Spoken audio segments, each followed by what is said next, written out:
Everyone, welcome to Excel classes. कैसे हैं आप सब लोग।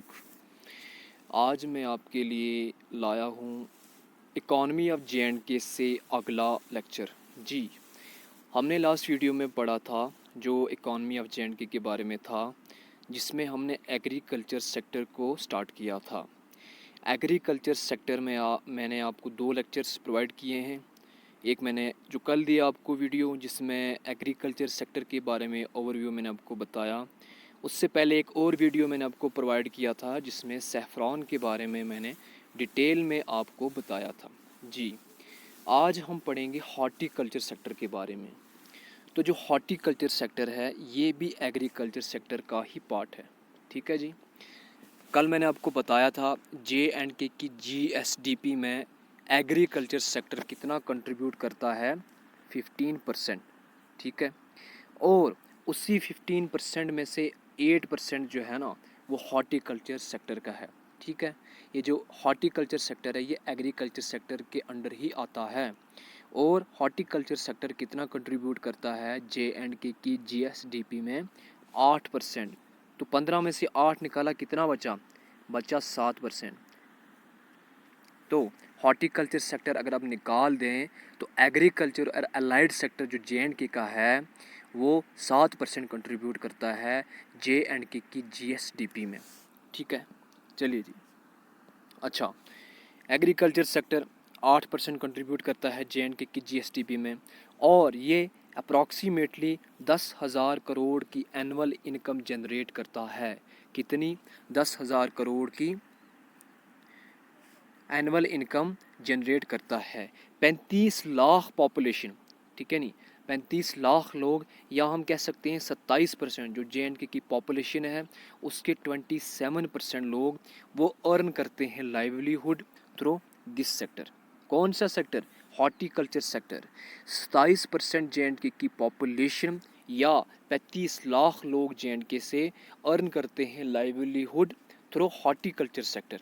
और जो एरिया है under cultivation of fruits, J&K की बात कर रहा हूँ मैं, वो 2.21 लाख हेक्टेयर से, जो 2001 में होता था, 2.21 lakh hectare area under cultivation of fruits, और अभी 2021 में 3.33 लाख हेक्टेयर्स एरिया आ गया है अंडर कल्टीवेशन ऑफ फ्रूट्स। ठीक है, समझने वाली बात क्या है, 2001 की बात है, तब अंडर कल्टीवेशन ऑफ फ्रूट्स कितना एरिया होता था? 2.21 लाख। अब 2021 में 3.33 लाख। इसका मतलब 2.12 लाख, सॉरी 1.22 लाख, 1.12 लाख है, ये 1.12 लाख बनता है। एरिया जो है वो 2 डिकेड्स के अंडर इंक्रीज़ हो गया है। 1.12 लाख हेक्टेयर्स एरिया 2 डिकेड्स के अंदर इंक्रीज़ हो गया। किस में इंक्रीज़ हो गया? Under cultivation of fruits in J&K. Okay, इसका मतलब फ्रूट्स की कल्टीवेशन इंक्रीज़ हो रही है। जहां हमने सैफरॉन में पढ़ा था कि कल्टीवेशन ऑफ एरिया, यानी कि cultivation the area under cultivation of saffron जो डिक्रीज़ हुआ था, जो डिक्रीज़ हो रहा था और काफ़ी ज़्यादा डिक्रीज़ हुआ था, वही हम देख रहे हैं कि फ्रूट्स की कल्टीवेशन के अंडर, फ्रूट्स की कल्टीवेशन के लिए एरिया जो है वो इंक्रीज़ हुआ है पिछले 2 डिकेड्स में। चलिए जी, आगे बढ़ते हैं। कौन कौन से फ्रूट्स हैं यहाँ पे जे.एंड.के में? एप्पल्स, ठीक है, वर्ल्ड फेमस एप्पल्स हैं, almonds, walnuts, pears, cherries, apricots, ये टेम्परेट एरियाज़ में पाए जाते हैं ये फ्रूट्स। टेम्परेट एरियाज़ यानी कि जब हम क्लाइमेट पढ़ेंगे जब हम, तो तब आपको समझ आएगा टेम्परेट एरियाज़ और सब ट्रॉपिकल एरियाज़। जे.एंड.के का जो मोस्टली आप इतना याद रखें, जो वेदर है जे.एंड.के का, क्लाइमेट है, वो 2 टाइप्स का है। ठीक है नहीं, कश्मीर रीजन में मोस्टली क्या होता है? टेम्परेट टाइप का क्लाइमेट है, और जम्मू डिवीज़न में क्या है? सब ट्रॉपिकल है। जम्मू डिवीज़न में सब ट्रॉपिकल है। जम्मू डिवीज़न के जो माउंटेनस एरिया है, जैसे राजौरी है, पुंछ है, इनमें भी टेम्परेट टाइप का होता है क्लाइमेट, यानी कि कश्मीर से मिलता जुलता। क्या मैंने आपको बताया? कश्मीर रीजन में टेम्परेट टाइप का क्लाइमेट, और जम्मू डिवीज़न में सब ट्रॉपिकल। तो जब बात होगी टेम्परेट एरियाज़ की, इसका मतलब कश्मीर डिवीज़न की बात हो रही है। जब बात होगी सब ट्रॉपिकल एरियाज़ की, इसका मतलब जम्मू डिवीज़न की बात हो रही है। अभी मैंने आपको बताया apples, almonds, walnuts, pears, cherries, apricots, ये टेम्परेट एरियाज़ के फ्रूट्स हैं, यानी कि ये कश्मीर डिवीज़न के फ्रूट्स हैं। और मैंगो, साइट्रस, लीची, पपाया, गावा, ये सब ट्रॉपिकल एरियाज़ के फ्रूट्स हैं, यानी कि जम्मू डिवीज़न के फ्रूट्स हैं। कहाँ के? जम्मू डिवीज़न के फ्रूट्स हैं। ओके, चलिए अब आगे एप्पल और जो वॉलनट्स हैं, ये मेजर टेम्परेट फ्रूट क्रॉप्स हैं। एप्पल और वॉलनट्स ये मेजर टेम्परेट फ्रूट क्रॉप्स हैं, यानी कि जितने हमने ऊपर फ्रूट्स पढ़े टेम्परेट रीजन के, कश्मीर डिवीज़न के, उनमें एप्पल और वॉलनट जो है ये मेजर हैं, मेजर फ्रूट क्रॉप्स हैं। कितने मेजर हैं? तो 75% जो टोटल एरिया है under cultivation of fruits, under cultivation of fruits in temperate region, वो है एप्पल और वॉलनट्स के अंडर। ठीक है नहीं, यानी कश्मीर डिवीज़न में जो जितना एरिया भी अंडर कल्टीवेशन फ्रूट्स है, उसका 75% जो है उसमें एप्पल और वॉलनट्स ही उगाए जाते हैं। उनमें एप्पल और वॉलनट्स की ही प्रोडक्शन होती है, और बाकी का बचा हुआ 25% में रेस्ट ऑफ द फ्रूट्स। और 65% जो फ्रूट प्रोडक्शन है, टेम्परेट फ्रूट प्रोडक्शन जो 65% है, यानी कि कश्मीर का 65% फ्रूट प्रोडक्शन एप्पल और वॉलनट्स है। 75% area under cultivation of Apple and walnuts है, और 65% फ्रूट्स कश्मीर डिवीज़न के जो प्रोड्यूस होते हैं वो एप्पल और वॉलनट्स है। ठीक है जी। अच्छा, इंडिया में टोटल एप्पल प्रोडक्शन होता है 28 लाख मैट्रिक टन्स। कितना? 28 लाख मैट्रिक टन, जिसमें से 20 लाख मैट्रिक टन्स प्रोड्यूस होते हैं J&K में। ठीक है, आप अंदाज़ा लगा सकते हैं कि कितने एप्पल्स प्रोड्यूस होते हैं J&K में, और वो भी मोस्टली कश्मीर में। ठीक है नहीं, 28 लाख मैट्रिक टन्स इंडिया में प्रोड्यूस होते हैं, उसका 20 लाख मैट्रिक टन्स जो है वो कश्मीर में प्रोड्यूस होते हैं। ओके, चलिए जी, ये मैंने आपको थोड़ा सा ओवरव्यू दिया है हॉर्टिकल्चर सेक्टर ऑफ J&K के बारे में। अब मैं आपको एक इम्पॉर्टेंट स्कीम पढ़ाने वाला हूँ जिसका नाम है मार्केट इंटरवेंशन स्कीम। क्या? Market intervention scheme. J&K में इस स्कीम को लॉन्च किया गया 2019 में। ठीक है नहीं, किस लिए लॉन्च किया गया? To provide stakeholders valuable marketing platform and to ensure optimum prices to apple growers. ठीक है नहीं, मतलब एक ऐसा प्लेटफॉर्म प्रोवाइड करना, एक ऐसा मार्केटिंग प्लेटफॉर्म प्रोवाइड करना जहाँ पे जो स्टेक होल्डर्स हैं उनको वैल्यूएबल परचेजेस मिले उनको। ठीक है नहीं, और जो एप्पल ग्रोवर्स हैं उनको ऑप्टिमम प्राइसेस मिले। ठीक है नहीं, मतलब मैं और आप अगर हम एप्पल ग्रोवर्स हैं तो हम कोशिश करेंगे ना कि हमें ऐसा प्लेटफॉर्म मिलना चाहिए जहाँ पर हमें अपनी मुंह मांगी कीमत मिले। एप्पल्स अगर हम बेचते हैं तो अपने अच्छे दाम मिलें उसके। ठीक है नहीं, और अगर मैं और आप स्टेक होल्डर्स हैं, ठीक है नहीं, अगर हम एप्पल परचेज़ करना चाहते हैं, किसी बड़ी कंपनी से हैं, हमें एप्पल परचेज़ करना है, आगे मैं बताऊंगा कौन कौन सी एजेंसीज एप्पल परचेज़ करती हैं, मैंने इधर लिखा हुआ है। अगर हम इन एजेंसीज से हैं तो हम भी ये चाहेंगे हमें भी एक ऐसा प्लेटफॉर्म मिले जहाँ पे हमें मार्केटिंग प्लेटफॉर्म है, वैल्यूएबल मार्केटिंग प्लेटफॉर्म मिले। ठीक है नहीं, तो ये स्कीम मार्केट इंटरवेंशन स्कीम क्या करती है? ये प्रोवाइड करती है स्टेक होल्डर्स को वैल्यूएबल मार्केटिंग प्लेटफॉर्म और एप्पल ग्रोवर्स को ऑप्टिमम प्राइसेस। ठीक है जी। अच्छा, जो प्रोक्योरमेंट ऑफ एप्पल होता है, मतलब जो परचेजेस ऑफ एप्पल होता है, और किसके थ्रू होता है? स्टेट डिज़ाइंड एजेंसीज़ के थ्रू होता है। कौन कौन सी state designed agencies? Directorate of planning and marketing, department of horticulture, और J&K horticulture processing and marketing corporation, JKHPMC। कौन कौन सी? Directorate of planning and marketing, department of horticulture, और J&K horticulture processing and marketing corporation. ये agencies procure करती हैं, purchase करती हैं apple from apple growers. Okay, चलिए जी, ये लोग क्या करते हैं? ये एप्पल्स लेते हैं डायरेक्टली फ्रॉम एप्पल फार्मर से। ठीक है, एप्पल फार्मर से डायरेक्टली लेते हैं मार्केट इंटरवेंशन स्कीम के थ्रू। यही तो फ़ायदा है ना स्कीम्स का। एप्पल फार्मर से ये डायरेक्टली एप्पल लेते हैं और पेमेंट्स ये करते हैं through direct benefit transfer into bank accounts of Apple farmers. Direct benefit transfer एक स्कीम है गवर्नमेंट की, जिसके थ्रू आप पेमेंट कर सकते हो डायरेक्ट जो फार्मर्स होते हैं या एप्पल ग्रोवर्स हैं, ठीक है नहीं, उन जो एप्पल फार्मर्स हैं उनकी अकाउंट्स में, उनकी बैंक अकाउंट्स में आप डायरेक्टली ट्रांसफ़र करते हो पेमेंट्स। ओके, अच्छा जी। और क्या होता है स्कीम के under? 12 lakh metric ton of apples जो है वो प्रोक्यूर किए जाते हैं इस स्कीम के अंडर। 12 लाख यानी कि out of 20 lakh metric ton of apples 12 lakh metric ton of apples जो है प्रोक्यूर किए जाते हैं under market intervention scheme. Okay जी, चलिए एक और स्कीम मैंने लिखी है यहाँ पे, इसको करते हैं discuss. Mission for integrated development of horticulture, MIDH। ठीक है, क्या नाम है स्कीम का? Mission for integrated development of horticulture, MIDH। ठीक है नहीं, ये एक सेंट्रली स्पॉन्सर्ड स्कीम है। किसके लिए है? For holistic growth of horticulture के लिए। कोई भी स्कीम किसी भी चीज़ के रिलेटेड हो ना, हॉर्टिकल्चर के रिलेटेड है, सेफ्रॉन के रिलेटेड है, इंडस्ट्रीज़ के रिलेटेड है, ठीक है नहीं, तो वो उसका ये ऑब्जेक्टिव, उसका पॉइंट यही होगा कि इस सेक्टर की ग्रोथ हो, इस चीज़ की ग्रोथ हो। अगर हॉर्टिकल्चर के रिलेटेड कोई स्कीम है तो उसका पहला एम यही होगा, ऑब्जेक्टिव यही होगा कि हॉर्टिकल्चर सेक्टर की ग्रोथ होनी चाहिए। ठीक है नहीं? अच्छा, क्या क्या कवर करती है ये MIDH?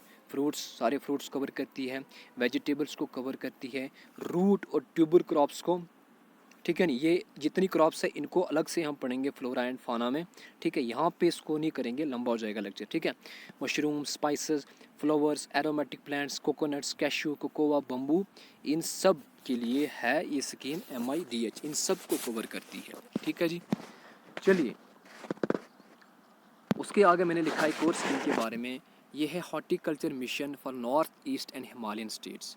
Horticulture mission for north east and Himalayan state, ये जो स्कीम है ना, ये है पार्ट ऑफ MIDH। कौन से MIDH? ये यार, ये जो हमने ऊपर पढ़ा, mission for integrated development of horticulture, MIDH का पार्ट है horticulture mission for north east and Himalayan state, HMNEH।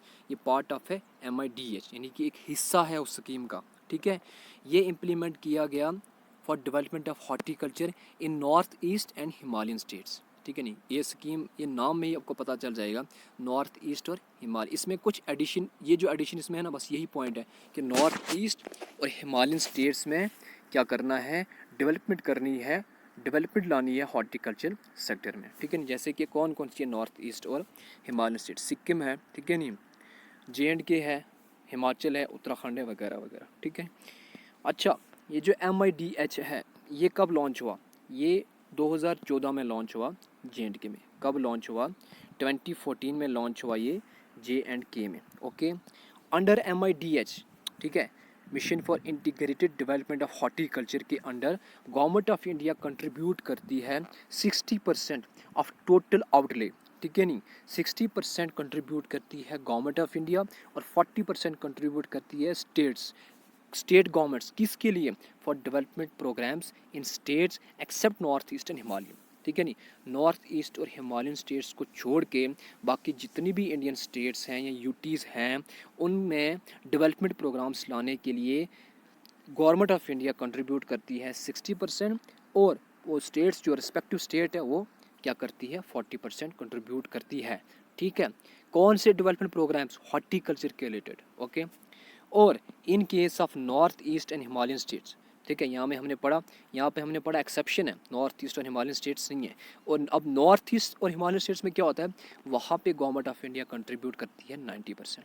इधर था 60%, 40% फिर स्टेट्स को करना पड़ता था, यहाँ पे 90% करती है गवर्नमेंट ऑफ इंडिया, बच्चा 10% वो करेंगी स्टेट या यूटीज़। ठीक है नहीं, और नेशनल हेल्थ मिशन, ये है सब मिशन ऑफ MIDH का। चलिए इसको अलग से पढ़ेंगे इंशाल्लाह।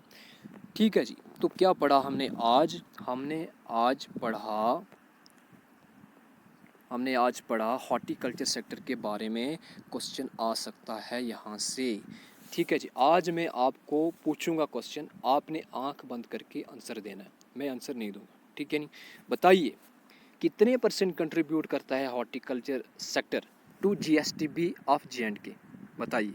ठीक है, चलो मैं मानता हूँ कि आपने बता दिया, आपने सही आंसर दिया होगा। चलिए बताइए कितने हज़ार करोड़ का एनुअल इनकम जनरेट करता है हॉर्टिकल्चर सेक्टर। ठीक है, अच्छा बताइए कितने लाख पॉपुलेशन जो है वो लाइवलीहुड अर्न करते हैं हॉर्टिकल्चर सेक्टर से। ठीक है, बताइए 2001 में कितने लाख हेक्टर्स जो है वो area under cultivation of fruits होता था। अब बताइए 2021 में 2021 में कितने लाख हेक्टर एरिया है अंडर कल्टीवेशन ऑफ फ्रूट्स। ठीक है, बताइए कितने लाख हेक्टर्स का इंक्रीज़ हुआ है, कितने लाख हेक्टर्स का इंक्रीज़ हुआ है।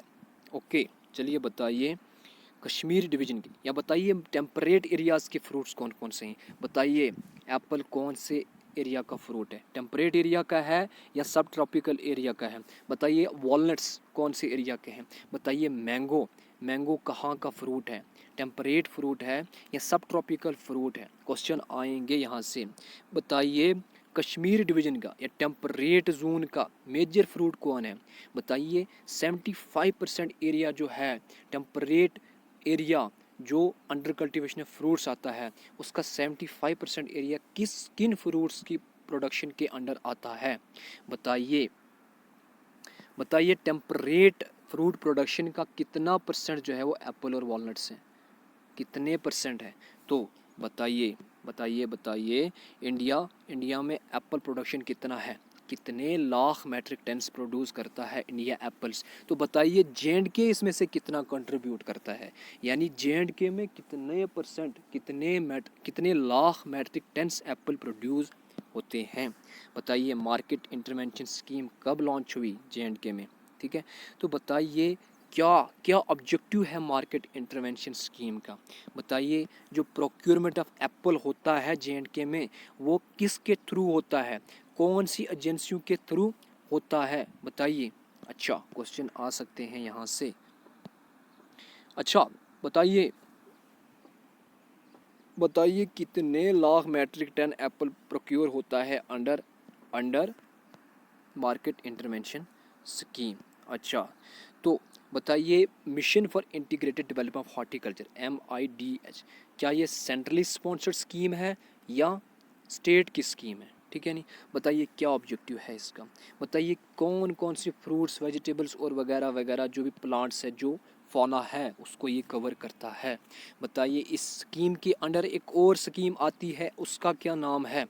बताइए ये जो स्कीम है ये जो स्कीम है ये किस स्कीम का पार्ट है। ठीक है नहीं, बताइए जो horticulture mission for north eastern Himalayan states है उसके अंडर कौन कौन सी स्टेट आती हैं, कौन कौन सी स्टेट कवर होती है उसके अंडर। बताइए MIDS स्कीम कब लॉन्च हुई जे.एंड.के में। ऊपर मैंने बताया था आपको मार्केट इंटरवेंशन स्कीम कब लॉन्च हुई थी 2019 में, याद रखना है इसको ऐसे। ये कब लॉन्च होती है 2014 में। ठीक है नहीं, बताइए अंडर MIDH ठीक है नहीं गवर्नमेंट ऑफ इंडिया कितना कंट्रीब्यूट करती है और जो रिस्पेक्टिव स्टेट्स है वो कितना कंट्रीब्यूट करती हैं। अच्छा बताइए हिमालयन और नॉर्थ ईस्ट स्टेट्स के केस में गवर्नमेंट ऑफ इंडिया कितना कंट्रीब्यूट करती है। चलिए जी, आज का लेक्चर यहीं पे ख़त्म होता है। आई होप कि ये आपको पसंद आया हो। इसके बाद अगली वीडियो में मैं जो इकॉनमी ऑफ जे.एंड.के के लिए अगली वीडियो लाऊंगा उसमें मैं जो एग्रीकल्चर और अलाइड सेक्टर की जो स्कीम्स बचती हैं उनको कवर करूंगा और ये सेक्टर ख़त्म होगा। ठीक है, अगर आपको ये वीडियो पसंद आता है इसको लाइक करें, चैनल को सब्सक्राइब करें, वीडियो को शेयर करें। चलिए ठीक है, अल्लाह हाफ़िज़।